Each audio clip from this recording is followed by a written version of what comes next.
position for Jakiro? I mean, are we kind of assuming this is going to be a core role maybe in the mid, or is it still fairly likely that he's supporting it up? Nobody knows. We just don't know. Okay. We put him mid for now. Okay. Because of what they've recently done. But I think you definitely pick it up to have that versatility between the places. Dire team pick. Spirit, there we go.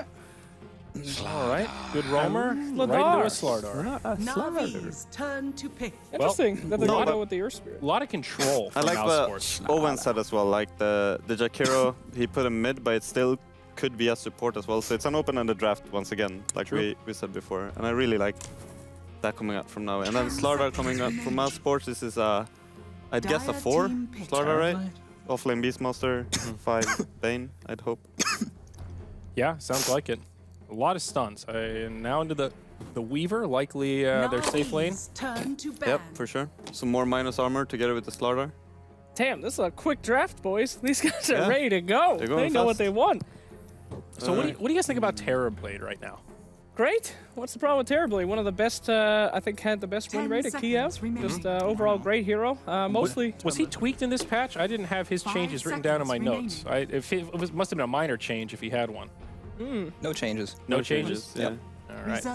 That's super Brax with the interesting save. that he has done very well in pro games, and as we saw from last major, but he didn't warrant a change, which means that there's good ways to counter him. Teams can work around that. When a hero's super good in a draft, but he doesn't get nerfed, it means that you can figure it out. Yeah, I'm just sort of trying to think of other changes in this patch, maybe just to the game or the meta or the changes in creeps that could have impacted Terrorblade, but not much is really coming to mind, actually. Yeah, no, I'm not sure. Local experts, any ideas? What do you think of Braxy? Imbalanced hero. He's Too just good? so OP, Yeah. he cannot even be nerfed? Well, Is that what he's, no, he's like he's a situational hero. That's why you'll see heroes like when Storm Spirit's picked like 4th or 5th, they have super high win rates. Terrorblade's kind of the same thing. You pick him in these kind of games where they have high physical damage. He's a hero that has like 40 armor just when he has like 2 or 3 items. And if you don't really have a way to punish the meta, he becomes super strong in the early parts of the game, which a lot of carries, they can't do anything early in the game, right? You're Stark, farm Shadowblade. A lot of these heroes need their items. TB plays off a cooldown. So whether he has, Treads or Scotty, he's still going to do the same thing where he metas, comes to some tower, some team fight, and just destroys.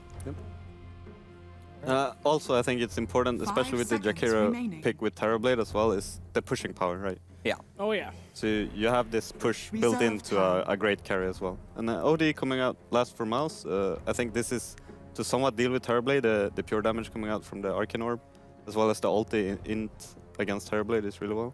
It's really good. They needed some variance in the damage output. As sure. Brax was saying, ton of physical, they have a lot of minus armor, but now we'll see a 5th pick Lina. So it's not going to be the core Jakiro that we would hope for. It's going to be the mid Lina almost certainly.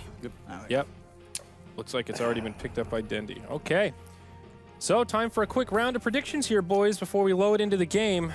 Mouse or Na'Vi, game number 1. Mouse, they have a lot of control. A ton of ways to get out of stuff. But where's the damage? You need a little burst damage to deal with the Terrorblade, because he's just going to blow up anybody. It doesn't matter how many times you stun him. He'll still just swap health. So gotta go with Na'Vi on this one. Scriff, Oh, did I just... we broke him. Did I just convince you? Navi. All right, I will be the Thank you, contrarian. Scriff. I'm going to take the Mouse. They've got the control, and I think this Weaver OD might be able to make it happen. But time will tell. We're going to load into game number 1 of this 2-game series. We've once again got Brax and Owen to take it away. Wow!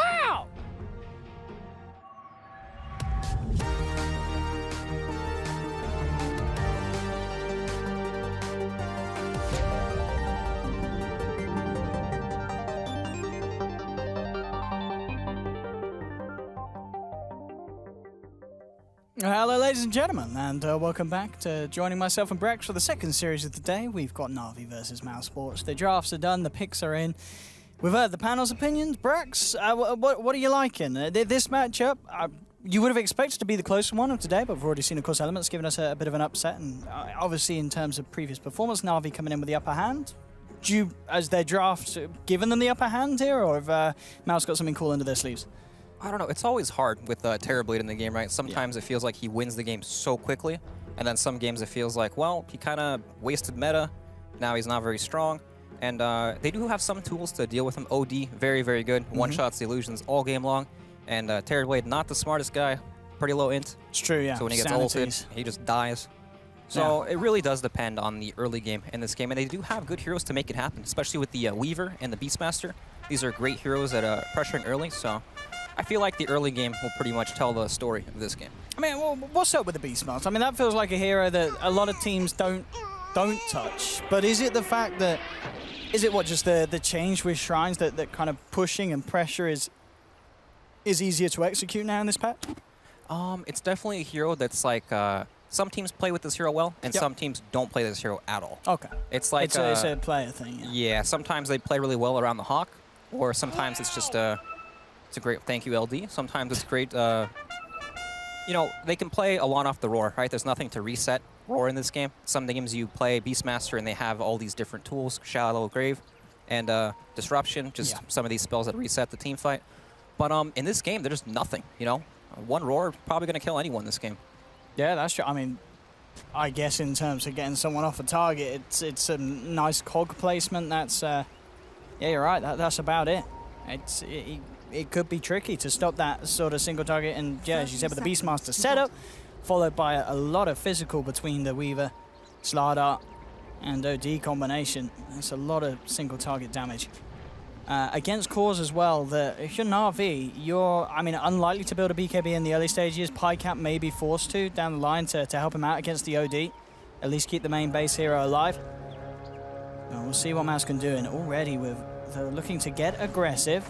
Who are they going to look to go upon? They'll look towards PyCap, pulse the Metamorphosis straight away, preparing for the turnaround fight. There'll be a sleep to hold back the TB, but he may not be needed here with the body blocks onto MNT, and that's going to be your first blood going the way of Na'Vi. They'll take down MNT and see if they can even chase down for more here. They've got that slow onto Spartan, and Spartan should be safe here unless they can connect with the roll slow. It's going to be a little off the mark though. So Spartan will be able to walk his way out of there, but at the end of the day, that's Mouse handing themselves on a plate to Na'Vi, giving them first blood. Yeah, first blood, and then they're going aggro as well, so not off to the greatest start there, feeding away the first blood, but at least they make TB use meta, so pretty long cooldown. It'll be out pretty soon, and then he doesn't do a whole lot in the lane phase, but still, good for Na'Vi, for sure. Yeah. Do you like this approach from Mousesports, saying that we want to go aggressive against the TB in the laning stage? I actually thought they would do dual lanes. Okay. I thought that they would do like the Bane and the Beastmaster, or the Slaughter, or sorry, the Slaughter and the Beastmaster on the off lane, because there's not a whole lot of kill threat. You know, it's just the slow and then the roll, and if they have Slaughter there to protect against the melee heroes, they could probably get a lot in the lane, but this is a better way to kind of shut down TB, because, like, look at him right now. He's got 1 CS, meta's on cooldown. He can't do anything, right? He's just a tanky melee creep for now. And this, of course, with this tri-lane down here, it gives you this 1v1 matchup up top. I mean, Beastmaster versus Clock, is there a hero that's necessarily going to be winning the lane here? Beastmaster has, like, the better right-click and just stats on the hero, so he's stronger in the lane in that sense, but Clockwork, of course, kill potential with the cogs, battery assault. So it's just a lane where if Clockwork does get the kill, then he can snowball a bit, but it's probably just going to be pretty passive. Both heroes farming, Beastmaster harassing him early. Clock has no kill potential until like 4 or 5, so it's just a way of getting Beastmaster a pretty decent early game. And of course, interesting stat that we've obviously not had many games in 7.06 being played, but already Clockwork on par as the second highest picked hero in 9 pro games. Yeah.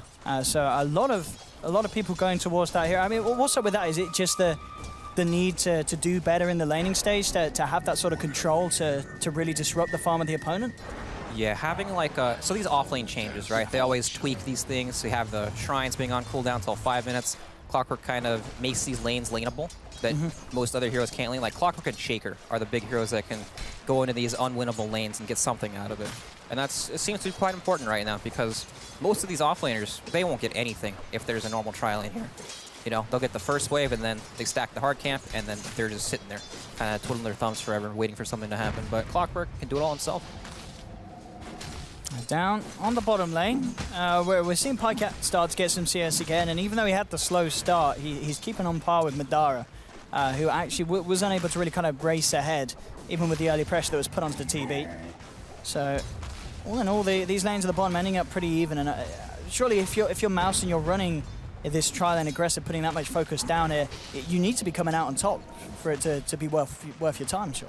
Yeah, I can't imagine they're going to sit down there much longer. Yeah, you know, supports are like, well, we're not doing a whole lot, guys. It's time to move. Maybe go for a kill on the clockwork. But once TV picks up that 4-man shield and he's got some levels, they can't touch him in this lane. Like, they've just got 3 heroes sitting there farming together. And look, Weaver and Bane are pretty much zoned from the lane. What are they really accomplishing here? In fact, they may be in kind of a situation where they're giving up their own lives. They get the slow onto Spartan, moving forward with the Metamorphosis. Spartan, with that Boulder Smash, almost certainly going to go down again with that Liquid Fire. He'll tick out. That's going to be a kill for Na'Vi, and yeah, as you mentioned, this is definitely a point where if you're Mousesports, you are absolutely questioning the effectiveness of having 3 heroes down here if you're the side losing lives. Yeah, they can't feel good about this aggro now. I can't imagine that they'll keep continuing this. But now it puts them in a really awkward spot, right? Weaver, he wants to go back to the lane, or the safe lane probably, but lane against the high-level Clockwork, not great. And then Beastmaster probably forced to jungle for the most part. He could probably lane bottom, but he did a lot more farm in the jungle for now. So kind of a deficit that they put themselves at here with the lane phase. Yeah, but in the other lanes as well, top lane Clock and Beast, as you mentioned, Beast finding stuff from the side camps, keeping themselves even, both getting the farm that they need. And that mid lane matchup, I believe, was going pretty close as well. I think slight edge for Dendi. Yeah, indeed. 26 for 5 against the 22 for 7. But still very close. And MNT trying to see if he can find some action here with the Invis rune. But already General did make the trip back to base out of mana and pretty low on the health department. Is level 5, so pretty close to finding that 6. And then certainly a chance for him to look for some rotations. And rotations that are going to be very strong as well. If he can get a hookshot onto that OD mid, he can certainly enable Dendi to have the opportunity to find a kill. And as we can see in the bottom lane, pretty much Madara just playing the off-lane Weaver for now. Yeah, he's on his own. Yep. Bane will come back to help him, but absolutely in terms of the farm, where we're now starting to see Pycat get an edge, it's going to feel like that. Madara is going to be starved for farm in this early game. Here we go, mid lane. In fact, I talked about General coming in with a rotation once he hits 6. He actually makes the journey over at level 5, bringing Thug down low. Oh, no boots on the OD. One more Dragon Slayer from Dendi will seal the deal, as Thug holds back the clockwork, but nothing he can do to stop the Donda. As the nuke comes through, this the rotation is successful, and I mean, that's got to feel fantastic. If you're able to make that much of an impact before you hit the 6 on the clockwork, you know you're having a great laning stage. Yeah, definitely. And it's one of those lanes where it does not get easier for OD at all. Once Lina picks up those levels, there's so much more kill potential on the OD. It's quite rough. Yeah, this bottom lane really starting to look grimmer and grimmer for Mouse. Double the CS on Pycat, as he is going back to having the free farm that he wants. General, in with a rotation, finds Spartan, and Spartan has nowhere to run or hide. He can try for some sort of a deny, but he's not going to get the chance to with a battery assault from General flying through. And this Clockwork all up and down the map. We've already seen a strong Clockwork performance today from Elements, and Na'Vi bringing the hero in, and already in 6 minutes, making General's effect really felt across the map. Yeah, and that's a Clockwork that's still level 5. Making these plays without the hook shot. Yeah, really, really nicely done. I mean, obviously in the top lane, with those movements from General, it has given the space here for Skylark to get his own levels. He's now picked up the level 7. Going for the brown boots straight into Vladimir's as his build. And with that level advantage on the Beastmaster, they'll look to try and get him involved. They're going to bring him down to the bottom lane. We'll see what they can find. Na'Vi having Biver in a pretty good position to stop any sort of smoke rotation and give Pycat the info to start to back up. The question is, can he get himself far enough back? They've got the Nightmare into the Raw, and that'll be enough. They'll be able to get 1 kill. In fact, they'll get a second almost certainly with the bugs, and Mousesports doing exactly what they needed to do there. Using the hero that was having the best time in lane to come over to where it was most needed and secure some positive action for the side. Yeah, definitely a fantastic play there. Nice smoke movement. And that's exactly what they need. Yeah. You know, they're waiting for that rotation to where Beastmaster can try to find that opening and pressure this lane. Up top, General playing around with Madara, and Madara does have to be careful. General has a hook shot, and he will not be afraid to use it if he sees a chance to. Madara, again, with pretty much the last Shikuchi. He's got to hope that he does not get found out here by General. Does have a good amount of stick charges, though. And that may just save Madara, as General's not going to want a hook shot or commit it as of yet. TP through will come across, and Mouse, they'll now look to try and punish this play from Na'Vi. Pycat incredibly deep here, as he was positioned with General behind that tier 1. He'll get taken down. General will manage to cog and TP himself out, but rotating a TB, doing minimal damage to the tower and then losing his life, that is not what Na'Vi needed to happen, as Mousesports, again, with the better move. Yeah, he was in a pretty awkward position. Like, he was very far past that tower. Yeah, for sure. But he TP's up there because he feels like he needs to make something happen on the map. You know, once the enemy team invades your safe lane like that, you don't really want to go back into that exact same spot. So he TP's up, uses the meta, tries to pressure, but Mouse, they defend, and TP's in a pretty bad spot now. He just died back-to-back twice in a row now, meta on cooldown. And we just see as well, MNT just getting caught out with the rotation. Bottom lane though, Mouse continuing to find trades as they'll bring down Biver in return, so support for a support. Skylark did have to commit the roll for that, but that kill certainly brought him very very close to having the completed Vladimir's at a very good timing, 9 minutes in. Yeah, very farm Beastmaster this game, and his impact has been quite high. Yeah, second highest on the net worth, and we're certainly feeling it in the plays. General back onto the bottom though to look to push back Skylark in. It's being a battle of the offlaners to try and prove their worth the most to their team. With the rotations, General 25 seconds and they'll have that hook shot.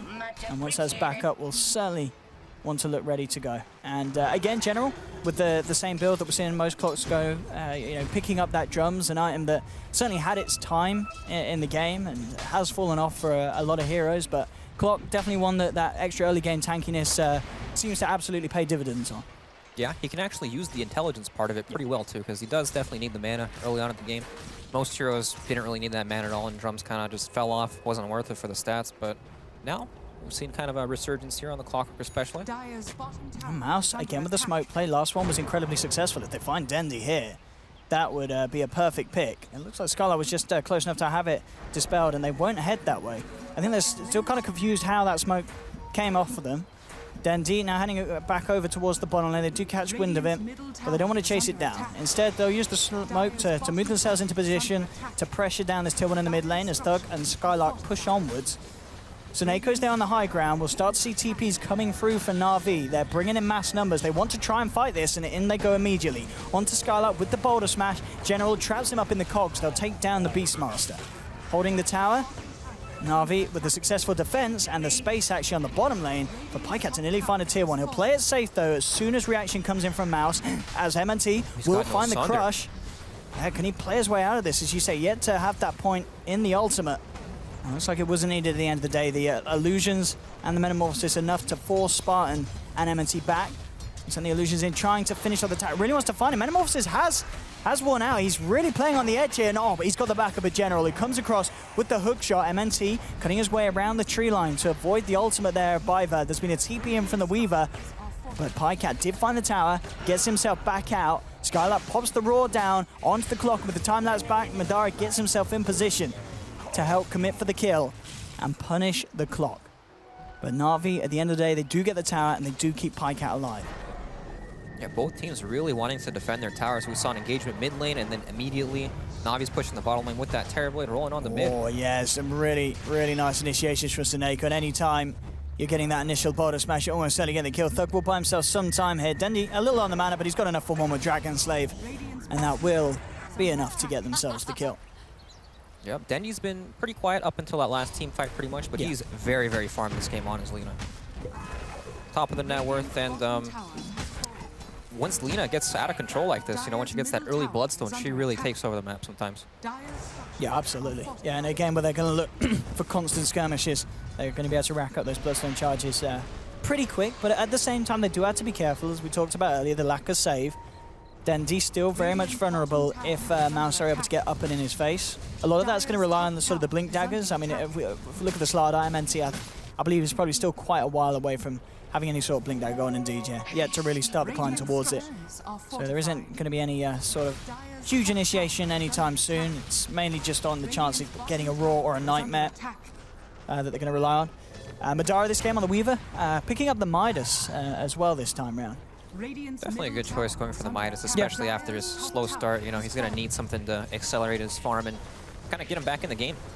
He's been very active, but he's still lacking in the last hits, as we can see, 47. Radiant's middle tower All right, has nice. fallen. Roars the courier there. Radiant's Picks up some gold for his courier team. has been I killed. gets himself the money to finish off the medallion. Pycat, though, continues to find space up on top as he keeps himself on par with the OD and just slightly ahead of the Weaver. Again, though, it's very, very close. The biggest difference is really being, well, between the mid laners, you've nearly got a 1k difference, and between the off laners, there's about a 1k difference as well. But in each turn, going for the opposite side, so Na'Vi with the lead in the mid, but Mouse with this slight gold lead in the off lane. So very, very close. So, 13 minutes in, both teams finding objectives, hitting their timings.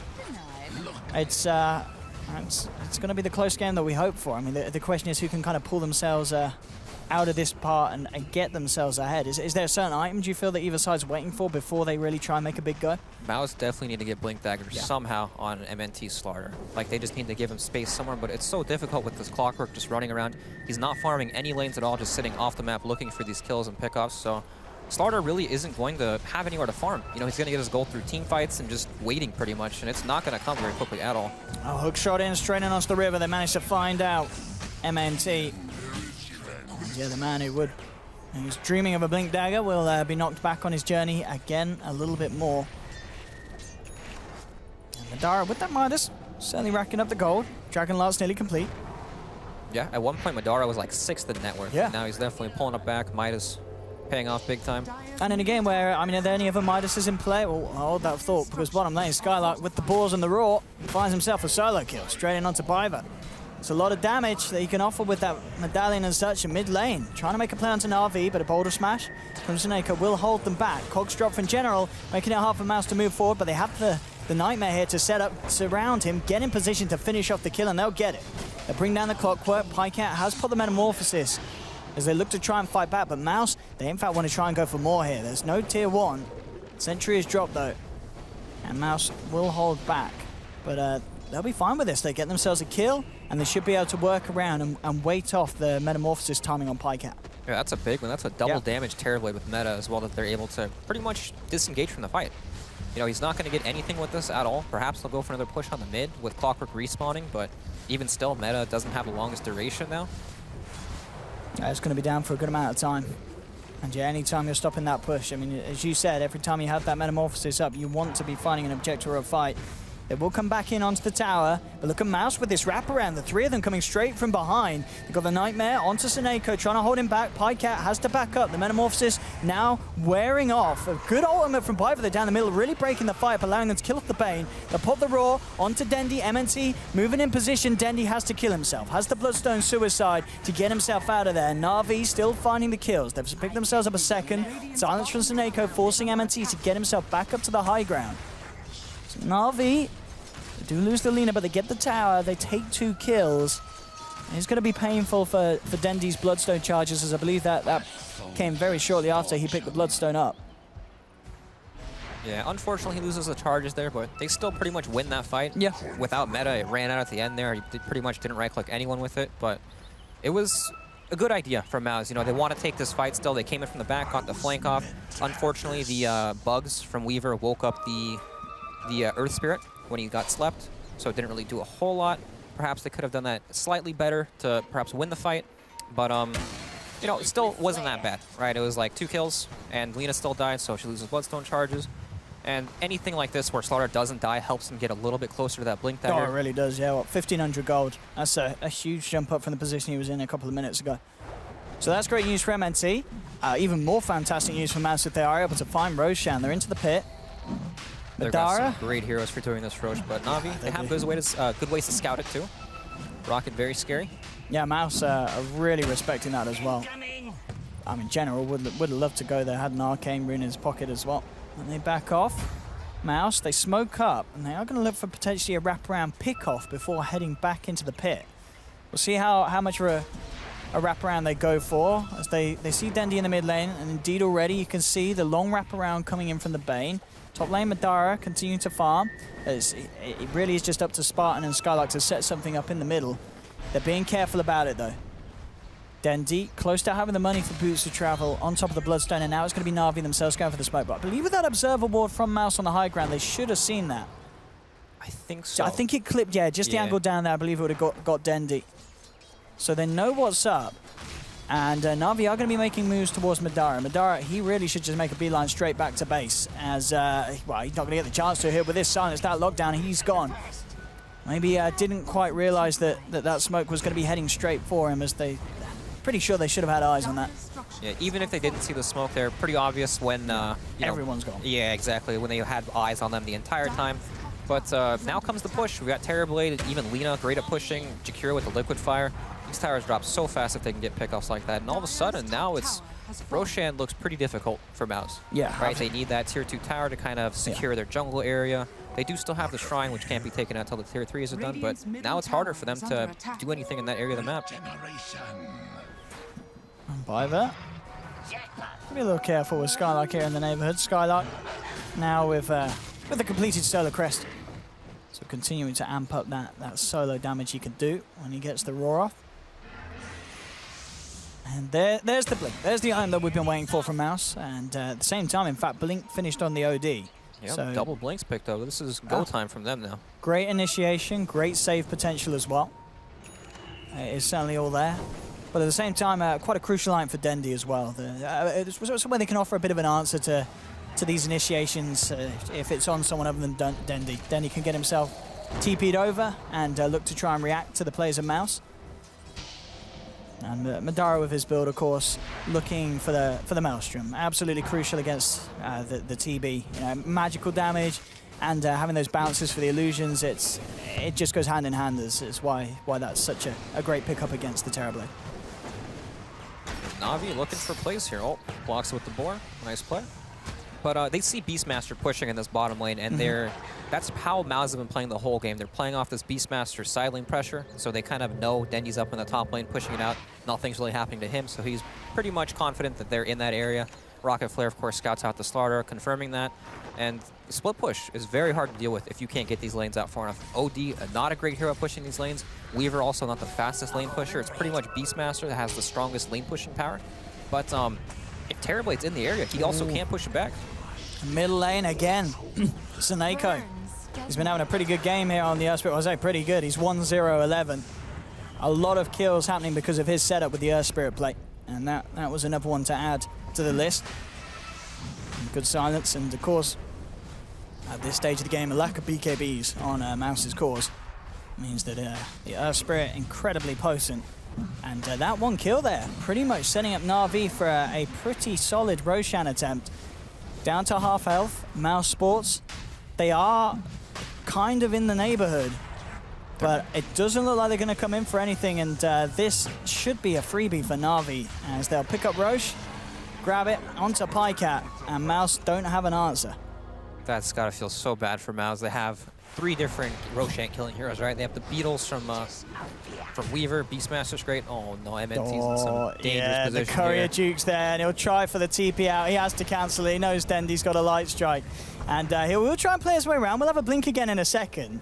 So can certainly make them work for this. Goes up, where's he gone? He's up there in the base, and he is just making them chase him down. General will be in there with the battery assault and punch him out, and MNT with the beautifully timed trombone. That's the space right there. And certainly it drags him out, and look at the bottom lane. You're not joking. Skylark's about to find himself a tier 2 by the looks of it with the boars and the illusions. And he's going to get it. In fact, he's looking for potential for a kill. He'll get the roar off onto Seneko. Spartan with the Fiend's Grip onto the Jakiro. It will instantly be cancelled as Seneko's able to get the 2-man boulder smash off, and in fact with the silence as well. Oh, that gets turned around incredibly painfully for Mouse. As they lose 2, they'll lose Skylark as well as Dendi finds him in the tree line. Double kill for the Lina. They may have got the tower, but they pay with 3 of their lives. Once again, Seneko just getting the chance to react, and each and every... I mean, we've got... What's Seneko's KD? It's got to look pretty beautiful, and it may look even better now if he can get himself over and involved in this one. The look towards Thug will be pushed down to the cogs. There we have, again, another kill for Na'Vi. 2-0-13. Seneko just going untouched this game on the Earthspirit. Yeah, Seneko's having quite the game. Yeah. And man, this game looks very difficult now for Mouse. They have to deal with the Aegis Terrorblade, who's just going to keep pushing and farming all these lanes out. They got caught down there in the bottom lane. It's really hard to dance around these heroes. Earth Spirit, Clockwork, even the Lina running so quickly, they'll catch you. If you're out in the area, they will come and kill you. And of course, as you said, just the fact that onto the TB but Dendi as well, these two cores getting themselves ahead of the Weaver, and the OD it feels as well. Thug's really been struggling to do much this game. He's falling behind. I mean, you know, Madara has a chance to catch back up with that Midas, but of course with the build that Thug's running, he opted to not go for the Midas this time round. And very little ways that he can safely flash farm on the map when Na'Vi, as you mentioned earlier, taking that tier 2 up top. They have good control over Mouse's jungle, and now they're just shoveling themselves straight down their throats, right down the middle, onto the tier 3s, and Na'Vi Dendi just waltzes up Laguna to instantly burst down Spartan. And how are you going to stop this? That's the question. They do have the Maelstrom on Weaver. Is it enough, though? Thug tries to come in for a bit of a tickle, start to try and get some in, but he only gets one touch in and then has to back off.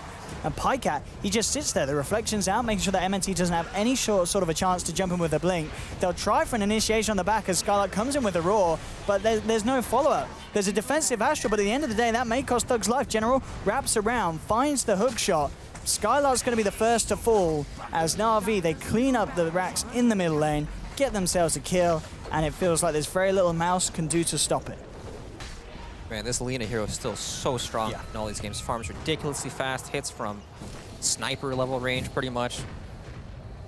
Man, Na'Vi just playing really, really nice this game. 24 minutes in, yeah, you're talking about Dendi's, him and Pycat off the charts, and it just really feels like it went downhill for Mouse. Ever since really that bottom lane didn't go great. You know, they tried to run this aggressive tri-lane, it fell apart, and it just didn't feel like there was a plan B, really. When lanes go bad like that, it reflects a lot of the times on the support. We saw MNT, he didn't really have any deaths early on in the game. It's just that he had nowhere to farm, and that usually happens because that aggro lane doesn't go well. You know, once that lane doesn't go well, we have Weaver off-laning, and then Beastmaster needs to make the rotations down there, but Starter can't lane top against Clockwork at all, he'll die. So it's like, he gets screwed over the most by this poor lane setup. Absolutely. It certainly seems to be the way. And for Mousesports to turn this, it's going to be very, very hard. It's just a case of the fact that Na'Vi can just do what they just did in the mid lane again on a side lane. And you've got to ask yourself, what have Mouse got to do to stop it? They have pick-off potential, but in terms of on a full 5-on-5 team fight, it really feels that the lineup's lacking, and they may not even have the chance for a 5v5 with Thug being caught out like this outside of his home base. In fact, very deep over the territory of Na'Vi, and Spartan trying to escape, but will go for the Nightmare. Can he get himself out? General is going to chase him down with the drum charges. We'll have a rocket flare in a couple of seconds. He's even going to go for the taunt here as he comes in for the finisher. Spartan has a brain sap. It's not going to save him. General picks up a second, gets the double kill, and the rest of Mouse sent scattering back towards their base. Man, I feel like Mouse have a really good and clear idea with their draft. You know, they have this heavy Roshan damage. Their lineup can really snowball super hard off the Roshan kill, but they set themselves up for it really poorly in their lane phase. If they would have just played the safe lane and kind of just, they didn't enable their own game. You know, they kind of ended up playing Navi's game. They went into this lane that they couldn't really do well enough in, and then you never really felt the effect of all their heroes coming online fast enough. Starter's blink was extremely slow due to the poor lane setup, and it just felt like they couldn't play their game. And it felt, General. I mean, he's had a good game, so we can't really have a go, but he does hookshot himself right into Dendi's backside. And as a result of that, Mouse will be able to get themselves out of the top lane. But yeah, as you said, the draft that they had, it had a clear plan. It's not worked out, and now it's to the point where it really feels like the strength of their draft is to look for sort of that split push potential. That they really want to try and find fights with Na'Vi where Na'Vi aren't turning up with the full 5-man. And they have got that Beastmaster, that Weaver. They've got good push. But Na'Vi just not letting that happen. If they can find kills like this, though, this would be massive. They will jump in on the bottom lane. They've managed to find Biver and Pycat, but the rest of Na'Vi are making their ways across, and already the Bane's down. Thug will get taken out as well. The Sanity's eclipsed, not enough to drop the Jakiro. In general, already there with the wraparound. Finding a third, bringing out Skylark. Dendi's ready for the chase down onto MNT. The hookshot will be whiffed, but they've got the Yule set up. General comes in again with the taunt into the cogs. They've trapped the Slardar. And it really feels like Mousesports cannot get a break this game as Na'Vi They've just got their number every time. They know what they're doing, and they know how to react to it. We've seen Dota come a long way in terms of individual skill. Pycat there, Manta dodging, the Slaughter stun, setting all that up pretty much. Massive. And of course, you know, they're keeping up the good spirits. Well played all around. This is the great thing about, well, as we're seeing Na'Vi, but also Mousesports. Even when they're losing, they have a bit of fun with the emotes and such. And that's certainly going to be the case by the looks of it this game, as Spartan just dove upon behind the tier 3 and the racks. They are going to start to get their team back alive, but already the tier 3 to fall.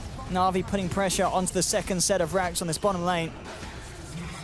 What can Mouse do to stop it? I mean, Pycat just waltzing forward, has that Solar Crest buff upon him. And Madara, he can barely get a hit in. That'll be the Boulder Smash onto the Beastmaster, forced forward into the clutches of Na'Vi. Skylark will drop a roar, but again, these ultimates from Biva, forcing Mouse to scatter. And then again, another dodge here as Pycat pots the Manta, and they'll tap out. It's all too much for Mousesports. It's getting painful. 29-7, 28 minutes in, 23k gold lead. Na'Vi taking game 1. And in a very confident style as well. That was a very polished Na'Vi and a Mousesports a little bit all over the place. Yeah, very, very convincing win there from Na'Vi. Suneko, fantastic game from him in His general as well. play, yeah. They all looked good. Yeah, I mean, and the Clockwork, we said at the start, it seems to be a hero that people are loving in this patch, and we're certainly seeing why. It really puts a stop to these teams that maybe have said, you know, we want to try and go for these early plays, go for these pushes. There's less shrines, there's less sort of regen backup, second chances for the opponent. But suddenly a Clockwork turns up with the cogs, and you just split apart massively. Yeah, all these Clockworks feel super scary in all these games. It's not like the old Clockwork where he kind of just hooks in and then dies. Has no items, no farm. Yeah, easy lanes for the Clocks and easy games for the Clocks as well, as we're saying. But there we have it, ladies and gentlemen. Na'Vi take themselves game 1 against Mousesports. And well, we'll see what can happen in game 2. We saw Elements, the underdogs, able to do it in the first series today against VP. And we'll have to wait and see if Mouse can do it against Na'Vi in the final game of the day. Coming up very shortly after this short ad break. We'll see you in a moment.